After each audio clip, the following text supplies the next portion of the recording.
Hello. Hello, this is Dirty Laundry with Chris and Karen. Hi. We have a guest. First, Yes. we want to tell you a little bit about ourselves and what we don't talk about, and that we have an email address. You can get a hold of us. So we're not going to talk about religion, sports, politics, or finances. And we want to stress the religion in case something comes up later on in the conversation. We're not really talking about religion. No, we're talking about effects of religion, Yeah. but not necessarily Yeah. any particular religion. And we would really like to hear from you. And we have a website. Oh, no, we have an email. We don't have a We website. have a Facebook page. We do have a Facebook page and we have a YouTube. So if you're getting it from our Facebook, it would be the Dirty Laundry site on Facebook. If you're getting it from our YouTube, it's also Dirty Laundry with Chris and Karen. If you're emailing us, it's dirtylaundrychrisandkaren@gmail.com. And we want to hear from you, whether it's positive or negative or topics that you want us to talk about Yeah, anything. or whatever. So we had an interesting experience Yeah, got today. a knock on the door. It was so weird. Like Chris and I are just minding our own business as we always do. That's right. And this lovely woman comes to the door with a bottle of wine. And for some reason, we just invited her in and we started asking her these questions about, like, what. How old were you the first time you had sex? Yeah. Just regular casual que- conversation. Regular questions. And she came in, and so here she is. Hello. Hello. Hello, strange woman. I'm so glad to be here. Well, thank you for not being afraid to come in and discuss this very important topic with us. Yeah. And being so honest and Sure. frank. Yeah, we were talking because Chris and I were talking. We've had similar experiences in our lives. I Yeah, think. growing up, and sexual experiences and learning about sex and just, stuff like that. How it first started, our age, the things that we would do at parties. The and- things our parents told us or did not tell us. Yeah. So true. And so this lovely woman that came in with the wine, we started talking to her about it, and her experiences were quite different, and we felt it was really interesting, and would love to know your experiences out there too. Yeah. So, So my experience is that I didn't really grow up with the philosophy of physical contact. My parents didn't really have a whole lot of physical contact in front of me, and growing up with a very strong religious background, sex was deterred. Women were supposed to be barefoot, pregnant, moms, they didn't work. So you didn't have sex until you got married. You lost your virginity then. And so I actually did not lose my virginity until I was 18 years old. And that's not necessarily. that's not Oh, old or anything. No. No. But I was, out of the group of friends that I had, I was the last one to lose my virginity. Most of my friends lost it between 16 and 17. Did you guys talk about sex among yourselves, or did your parents, what did they tell you about, like your so- sexual education? Did they say anything at home, or? No, I remember when I was in 5th grade, and they pull all the girls and the boys and they show them the little video about your periods and Yeah. what's going on with you, and I didn't know anything, and I was mortified after watching the video because I knew about menstrual cycles, but that's all I knew was a word. I didn't know what it really meant. And so this video kind of explained what was going on. And I came home from school, and my stepmother was appalled that she was not notified to basically not let me see it. She would have not allowed them to have shown me that whatsoever because she didn't feel that it was necessary. And you were how old? I was in 5th grade, so I'm not sure exactly. Oh, what's that, like 10 or 11? Yeah. I don't know. Maybe 9-ish, because I started school at 5. So it was very different for me. My girlfriends knew, things of what was going on. When we finished it, was asking them, did you guys know that this is what's in there? Like, oh yeah, didn't your mom tell you? And I'm like, no. So needless to say, the school got a very stern call from my father. And then when in high school, I had sex education class that I was required to take in health class. It was just a week-long class. There again, they don't go into a whole lot of detail, but they do talk about STDs and things like that. And they didn't do the thing like when my daughter was in school. They gave each of the kids a baby, and it had a recording in it, and every hour or two it would start crying. Yeah. You know, day and night. They didn't have anything like that? No. So I do remember in high school some of the girls carrying these babies around that they had to change diapers, but those were for like child development classes. If you were going to be a caretaker or had a desire to be a caretaker of children, that was in that class, not in the health class. The health class was strictly about STDs. Did they do the banana condoms. with the condom? I don't know. They didn't do that for could me. have. Me either, but I know they did it somewhere. I remember Like a them. zucchini would be better. I remember them talking. My stepmom actually sat in class with me Ooh. in order. That's not embarrassing. Oh, No. that was mortifying No. to hear what they had to say. And at one point, she pulled me out of the class. She's like, "You no longer will be going to this class." And she went to the school and explained to the school that I was no longer going to be a part of it. This was like on the first or second day. I want to say the second day, about halfway through. Oh my goodness. And so all I remember is they did talk about STDs. They did mention the word condoms, diaphragms, things like that. Not really any kind of visual. So I still didn't have an idea what a condom was. It was in a package. So the first time I saw one, I was like, ew. What? You do what? You know, You put this where? and it goes where? So it was a little bit disturbing for me. When I graduated high school, I still had not really seen a penis. But you had a brother. I had a baby brother. Right, well, there you go. But it was just a little But that's baby that's thing, you know. penis. A little baby It's a boner. little thing. Cute. You know, most guys don't like it when you do that little 1 inch thing with your fingers, so we'll be kind. Like 2 inches. But so my first exposure to it was actually, met this guy, and he knew I was a virgin. I was very vocal about being a virgin. I was very proud of the fact. Did you wear a ring? What are they 13. called? No, I didn't wear any rings or Okay. anything like that. But you But know, what is that called? There's a ring. there's an Irish. No. Oh. There's a lot of religious groups. Promise Oh, ring. a promise ring. So that you don't, No. you know, And I was actually no chastity belt. No. With a metal key. I was actually engaged at 18 because they wanted me to get married very young, and I hadn't even seen my fiance's body whatsoever. And we held hands. That was about it. You know, whenever we were together. Did you kiss? One of my parents would have been there. Yeah, but it wasn't like, French kissing. I didn't understand what French kissing was when I was, 16, and a guy went to kiss me, and he's like, licked me all over my face. I was like, "Oh, what are you doing?" And he's like, "I'm trying to kiss you. You're supposed to open your mouth." And I'm like, "Oh, no, you didn't." And I had to go inside the house and wash my face because I felt defiled. So you never went to a party where you played spin the bottle? No, Had I still makeout haven't been to a parties. party that had spin the bottle. Anybody want to You have know a what? party and have it spin the That bottle? would be fun. No, let's not go there. All right. Okay, go on. No closet 7 minute of heaven or whatever the heck that was. I don't know. We have to pick the people that come now. Yeah, well, Anyway. we have to move. But the reason that I was so uneducated was because it wasn't something that we talked about as a family. Yeah. So, here I am, an adult, trying to fit into an adult world with a handicap of being, 12?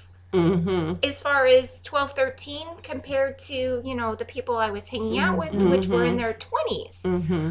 So it was a bit difficult. There was a little bit of an adjustment going on there. Yeah. But So when you got married, was your husband experienced? My husband, actually, I was his second marriage, and didn't know anything to really understand about oral sex, and he didn't like it. So my first marriage, that was just something that never happened. How long were you married? 5.5 years. So, okay, so what did your sexual relationship encompass?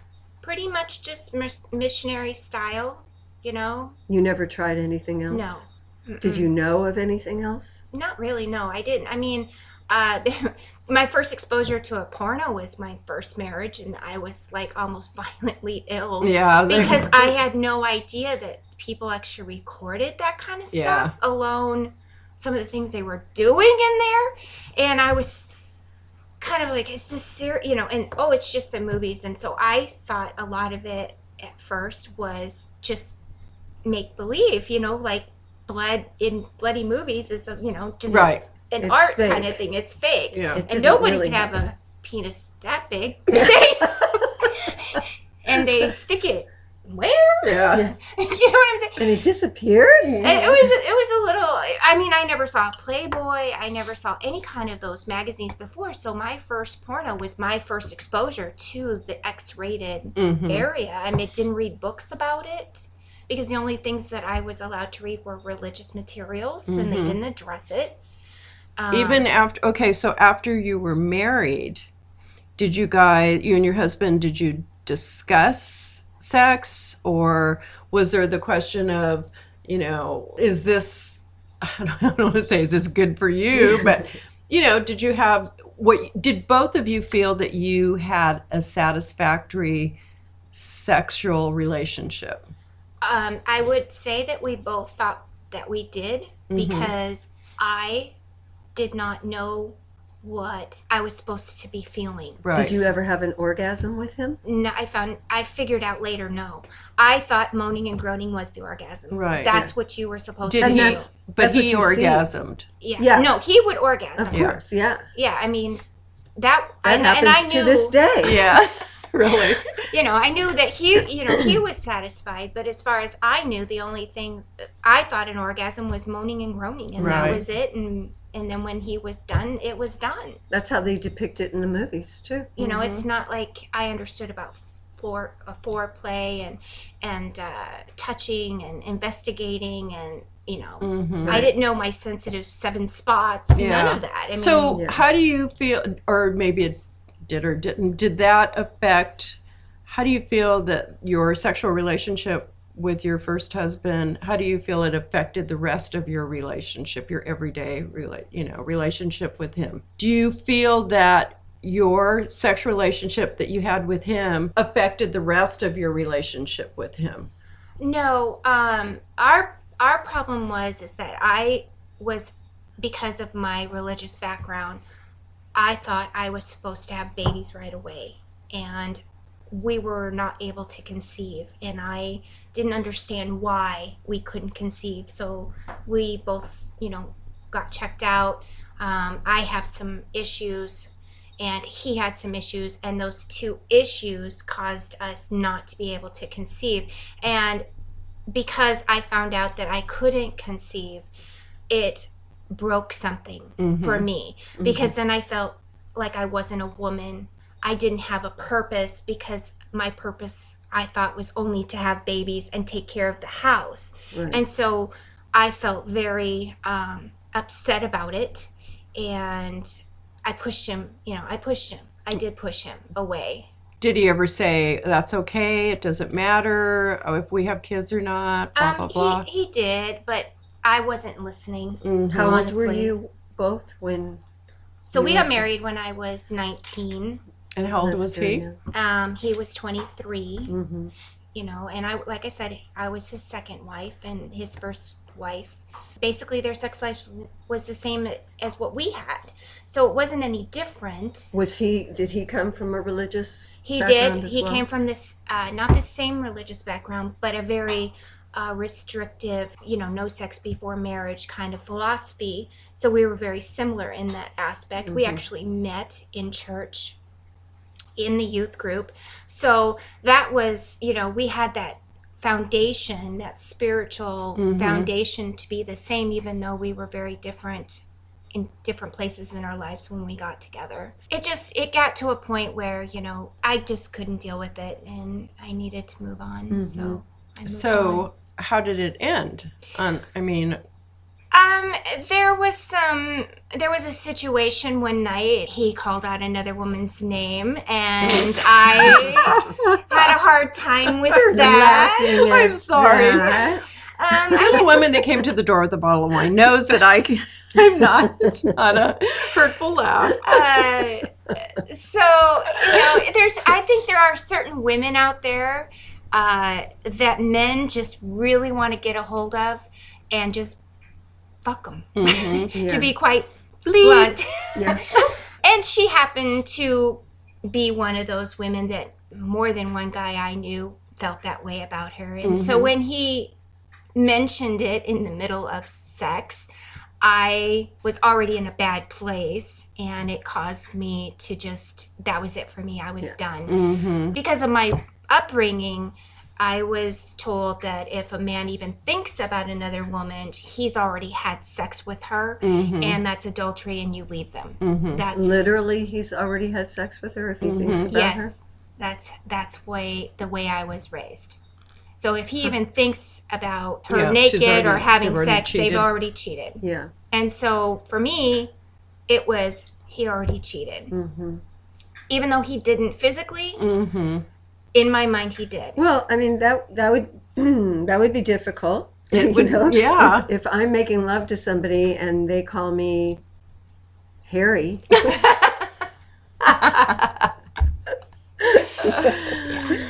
So it was, we ended as friends. I gotta ask, did he get together with that woman, to your knowledge? To my knowledge, yes, they actually did. They did. So she must like the missionary position. I have no idea. I don't really try to think about it. But I'm very grateful, actually, because I got out of that situation, I was able to learn that I wasn't having orgasms and that sex wasn't always missionary, and that there's all this other world within it. Okay. That's so much fun. Okay, so here's the juicy part of this conversation. How did you come about to realize that you weren't having orgasms, that there's more than the missionary position? What led you to realize that there's a whole world that you have yet to explore? Having multiple partners. Aha! That'll do it.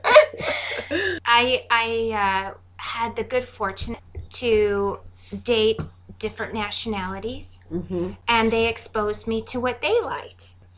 The first time that I had oral sex performed on me, I was very embarrassed, and I was like, no, we don't. You don't do that. And they're like, yeah, you do. Lay down, shut up, and take it. And I'm like, okay, let me have some more wine so I can relax and kind of figure out. And I was like, whoa, this is cool. Can you do it again just as good, if not better? So from there, it was, because of being introduced and having different people come into my life and cross my path, I learned about different positions and about adventures and, toys. And so you get this whole new world open to you that I would have never experienced if I would have stayed in the relationship that I was in and thought that was normal. So did you ever, I've learned so much from my girlfriends. Life experience, but girlfriends too, from their experience. So you never talked about any of this with your girlfriends? No. Before or after? Again, my girlfriends were, the only friends that I had were in my church. And so it wasn't talked about in church. Now, in my senior year, my dearest friend that I went to school together with, she actually got married in her senior year, and they went on their honeymoon, and she came back, And I asked her, I said, how was the honeymoon? And she goes, it was okay. And I said, are you okay? And she goes, I'm just a little sore. And I was like, okay. And I go, you want to talk about it? She said, no. And so I went, okay. And that was it. Mm-hmm. You know, I remember when I was probably 13 or 14. And I remember a friend asking me one time if I ever masturbated. And I couldn't lie. And I said, yeah. And I felt really like, oh my God, Yeah. you know, I'm the only one that does, you know, when you're that young.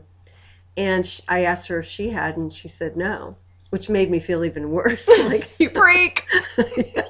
All children do, even little teeny God, toddlers. little boys run around with their hands on their penises toddlers all day do. long. Yeah, I mean, that's just it's just normal. it's normal. But so, did you masturbate? You didn't learn that, No, I Part of didn't it. learn that art until I was much older, like 30s. really? Yeah. You can tell because she doesn't have hairy palms. Yeah. It was actually you know what? It was pretty late 30s because it was very uncomfortable for me to even think about or entertain that idea because I always thought that was wrong. Mm-hmm. You know, it was okay for your husband to touch, but not for you to touch. It was kind of taboo. Isn't that It's so strange? weird. I mean, it's okay for another human being to touch you, but you can't not touch yourself. Yeah, Yeah, it was. That is it was so wrong. bizarre to I me. know. It's sad. And I mean, I don't want to take the subject away from you, No. but just as far as masturbation goes, I started when I was 11, and I did it all the time. Whenever there was a free bathroom, I could just see your family banging on the door. Karen, Get out of there!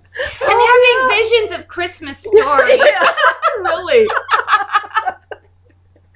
But I remember writing a letter to Dear Abby, because that was Dear Abby at the time, and going, what's wrong with me? You know, I can't seem to. She was a pretty religious woman. I wasn't don't she? know. I didn't read her. I don't know. I don't know. I only read for a short time, but still. Dan Savage didn't exist then. God, Dan, We love you, Dan. Where were you back then?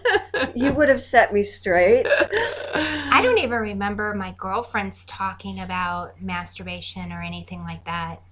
Yeah. I Or just even re- being curious. Really? Or, I remember in high school, I mean, when we talked about everything, I guess I've just always had friends like that, you know. But even in junior high and even the beginning of high school, you know, talking about their boyfriends and have you got all the way and Yeah. what are you doing and did you go to in junior high it was the makeout parties and which were so innocent and, you know, just kissing silly sweet Yeah. stuff. But in high school, you know, and this was the 60s, you know, free love and all that stuff. But still, I mean, everybody talked about it. Even I had I've always had really close male friends too. And, you know, everybody talked about it freely. I don't know what that means. I didn't learn my parents didn't say anything. My mother didn't tell me anything. She didn't tell me about my period until I had it. I knew about what was going to happen through friends and, you know, nothing about sex except keep my legs together and, you know, don't come home pregnant or you are dead to me. Oh, you really? know? Yeah, my mom was great. I mean, my mom, I remember before I was 10, she sat down with my brother and I on a bed in our apartment, and she's going through this book and showing us things. And she would never say that, you know, two people make love. She would say sexual intercourse. It was all very scientific. Yeah. But still, I thought it was really cool that, you know, got the basics down. Yeah. Because I remember there was this one guy, and this was when I was, I was 11. And he said, oh no, when you want to have a baby, you go to the hospital and you get inside of this wooden thing that has a door on it. And when you're going to have, you know, when you want to conceive, you open the door and the two people come together. And I'm like, how does that work? Naive. Yeah, well, the things little kids tell each Yeah. other. That's why it was really important for me, too, with my kids to tell them as soon as I thought they could understand, Yeah. inform them, because nobody informed me of anything. I mean, I learned everything from my friends and life experience. Mm-hmm. And just doing it. Yeah, but luckily, like I said, we all talked a lot, especially in those days. We Yeah. really talked a lot. I mean, that was huge. It's so important to do that. So, how, from where you came from to where you are now, what are the things that you come out of it feeling like? Obviously, that you feel better about yourself and more confident, and you know what you need and what you want. And Yeah, and I know, what I like and what I don't like because I've been very adventurous in the last few years. And, when I can remember, I still can remember my first orgasm and blushing and feeling weird and excited and what the hell just happened kind of moment. And can we do it again, you know? And then it was like, the second time I'm like, well, can we do it again?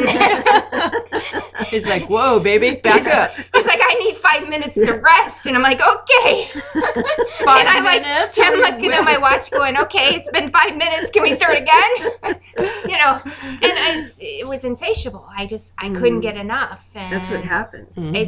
I was very addicted. And, I get accused of not thinking about sex all the time. Currently, and the thing is that I do think about it all the time. I do have dreams about it. It's just that That's natural, that's healthy, that's good. it's just I can't wait to be able to have. I'm always looking for that. Reliving that first time over and over again because it was just so damn good. And it gets gets better with better. age. It I can does. tell you that because It I'm expands. you know your body better. You are more free to verbalize what you want and to pleasure someone else. And it, for some reason, it just gets better. I would have never guessed, but it does. But it's funny because the thoughts of my sex are not necessarily the physical act of sex. It's more, for me right now, the emotional and all of the leading up to that. Well, that's fun. And That's foreplay. that's where I kind of stay and live. And what I've learned is that guys are thinking after what I'm thinking. They're thinking about the actual physical act of. But not all of them. No, just the ones that I know that we've had conversations. That's what they tell me is they're mostly focusing on that physical part, not. And it's interesting because men are by sight and women are by touch. Generally, is how it works, and it does for me anyway. So I want the guy to touch me and let me know that I'm attractive and be vocal about it. And then that just easily pushes me into the physical, which then he gets his reciprocal on that side. Yeah. So that's those kind of things that I had to learn. Unfortunately, instead of learning that in my early 20s, I had to learn it in my 30s. And now that I'm over 50, I'm like, okay, now what do I get to learn? Well, that's the thing. That's a great attitude because you just keep learning. And that's what makes it better. And that's why it keeps getting better. So do you have children? I have one. Okay. So how did you, or did you educate your child about sexuality, I did sex? what I could as far as explaining, and when things, I can remember I got in trouble by her father because she was 10 years old, I think, and I took her to see a movie with Queen Latifah and Steve Martin. I can't remember the name of it right now. But they had a scene in there about, he was trying to get his ex-wife to fall in love with him because he loved her, and Queen Latifah was trying to explain to him, you need to get into the sex thing, and you need to touch the boobs and, all this. And they were like, why did you take her to that movie? It was so inappropriate for her age group. And I'm thinking, well, maybe it was, but at least now she kind of sees a little bit about it, and it was in a humorous scenario, so it's not scary. And it's fun loving. And it's fun, and it's, yeah. you know, you want to do this, and you want... So I always told her that when she was ready to have sex, I knew she was going to have sex before she got married, and all I wanted to do was to make sure I didn't raise my grandbabies. That's it. So if you want to have sex, if you feel that you're ready to have sex, and this is something that you want to do, you come and tell me. I will make sure that you get the contraceptives that you need, because I don't want you to get pregnant. But I know you're going to experiment with it. I know you're going to do it. So at least be smart enough to protect yourself. Right. I don't care. If you're going to do it, you're going to do it. I would rather you talk to me about it so we can, you know, talk about it and so that you know what to expect and it's not going to blindside you. Well, and not just for pregnancy, but all the STDs that are out there that Exactly. are horrible. Which, before we end this, I have some information that I want to... Oh, great. And, you know, a condom is great protection if you use it properly. So against STDs and pregnancy. So find out that information. It's online. Yeah. There's ways to use it. It's not just popping it on and popping it off and then wondering, why do I have chlamydia? Well, okay, I have to say it. Okay. So I went to get tested yesterday, and I have to wait until Friday. But they do a throat What did you swab. get tested for? HIV? HIV, Okay. Syphilis, gonorrhea, Okay. all that stuff. They do a throat swab, Oh, they don't do the blood anymore? and they do the blood for Okay. the HIV. Okay. Take a Q-tip Mm-hmm. and put it up inside of you, and then put it in this tube, and it's got some kind of mixture in it. I'm not exactly sure what all the tests were, but did you know that I think it is gonorrhea and syphilis they live in moist areas, so they can live obviously in your genital areas wherever it's moist, but under in your eyes, and if you have gingivitis. So if you're having oral sex and you're giving oral sex to somebody who's got one of those diseases, that's how you can pass Oh, yeah. it. Oh, yeah. It's really scary. No, I knew that. And it is. And it can, you know, you could not have symptoms for a really long time, especially with HIV. Yeah. You know, it's weird. And with HIV, you can, within 2 weeks, if you've been with somebody and you have the blood test 2 weeks after, they can determine if you have it. So it used to be 6 months. Now, you know. And with chlamydia, women get symptoms, and I don't remember how long it takes. I guess it's like the rest; it can live there for a while. But men can have chlamydia and pass it on and not know and not have any symptoms. But the woman will. Yeah, and so they could have multiple partners and Pass not it on know down. and not know. So yeah, condoms are really important. Even if you are on birth control pills or whatever, condoms are. Put those condoms in your mouth. Just stuff them in there, you know. Get a body condom, put it over your head. Oh my God, you guys are nuts. But no, I tried to educate her as much as I could, and you know, it was important to me. I felt like I was kind of blindsided and behind the eight ball for so long. I didn't want her to necessarily be that way. I think it's important, and I know that in some towns that the schools try and teach sex education, and that the parents are very, very opposed to it. Yeah. And that kind of makes me sad, because if they don't want it taught in school and then the kids don't get it at They're home. going to learn it outside. They're going to learn it because we are sexual beings, and it's gonna happen. But they're going to get misinformation, and you know, they could get from the get-go, they could get the proper information to protect themselves, and to make them understand that it is a normal. It's what two people do, or three or four or five or Yeah. six, you know, I mean, people do it. And hopefully not before they're ready. Yeah. So, and that's different for everybody. Yeah. I don't know. I just think education is the key. It is. And it would be really nice if the parents could be the educators, but it doesn't always work like that. And even in the way of educating, just being loving to each other, you know, like you said, your parents never really showed affection. And to me, it's like, where's your child going to learn how to be affectionate or Right. to receive affection, give affection? If you don't have that in your household, then they're going out in the world thinking that maybe everything else is wrong, and we tend to think that the way that we were raised is the correct way. Well, there's not one way, obviously, but it starts at home. It starts with how we treat each other. Yeah. And slapping, you know, my dad would slap my stepmom on the tush in public all the time. And I thought that that was okay. And that was affection. And then the first time somebody did that to me in public, I was like, hey, that's unacceptable.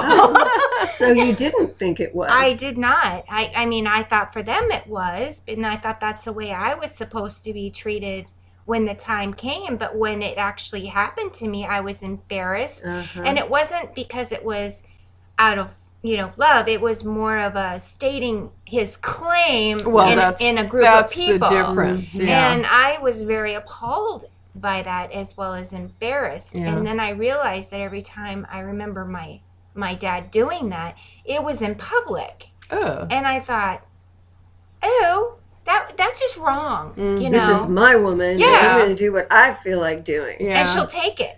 Yeah.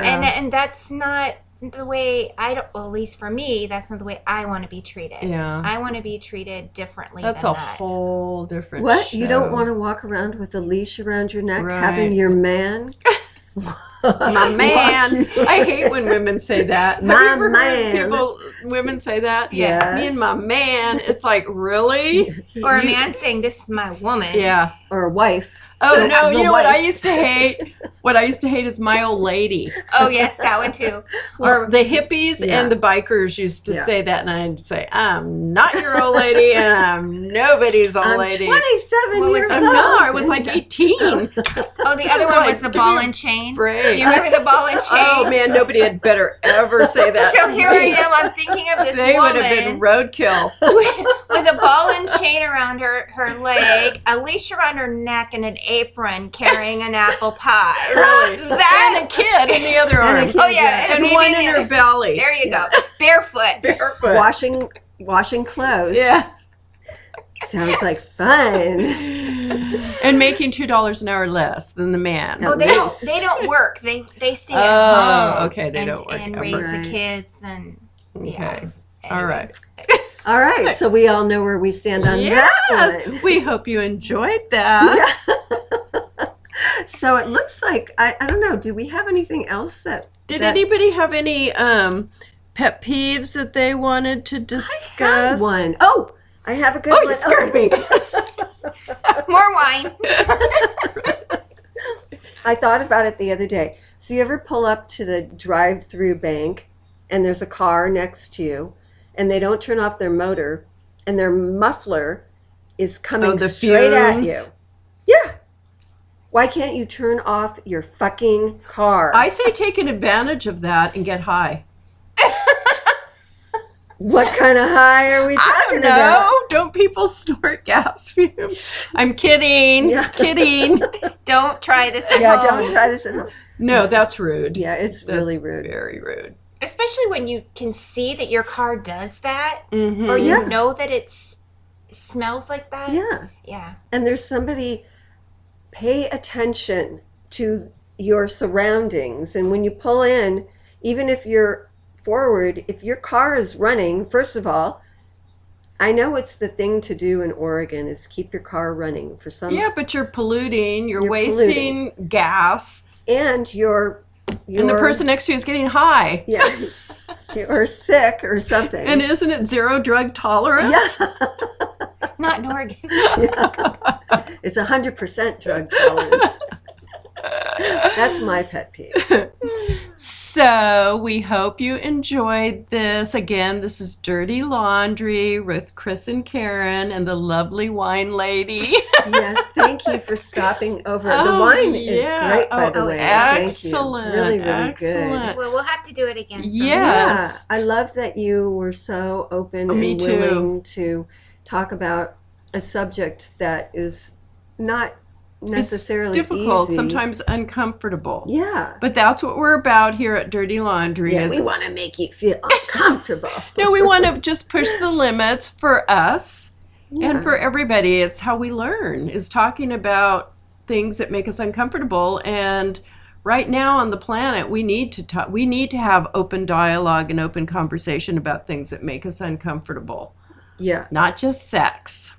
Yes. And as a matter of fact, there's one of the things that I would like to contribute to our show and have everybody know about the things that are happening in our area that are important, like the movie that's going to be happening next month. Yeah, this is going out all over, though. I don't know. Well, it's okay. Say it. Say it. No, I was just thinking, I don't know how many people locally listen to us. We hope a Probably lot. the only one.